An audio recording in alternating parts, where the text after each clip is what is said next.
Hello guys, welcome to the channel. In this lesson, I'm going to show you how to separate audio from video in Premiere Pro. There are multiple ways you can do this. So here I am in Premiere Pro. I can separate the audio from a video clip before adding it to my timeline. To do that, all I need to do is to simply double click on the clip in the project library. Now within the source view, I'm going to click on the drag video only and then move it down to the timeline. And there you have the video separated from the audio. Another way you can do this is to simply right click on the clip on the timeline and then click on unlink.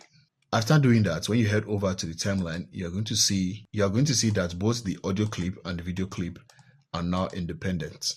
So you can simply click on the audio clip and then hit on the delete button on your keyboard. Another way to do this is to simply hold the Alt key on the keyboard. Now, while holding the Alt key, you are going to select the audio clip. When you do that, you are going to observe that only the audio clip is highlighted. Then you can go ahead and hit on the delete button on your keyboard. So that is it, guys. That is how to separate audio from video in Premiere Pro. If you find this video helpful, be sure to give it a like and also do well to subscribe to the channel and turn on post notifications so you get notified when I post a new video. Thank you, and I'll see you on the next one. Bye.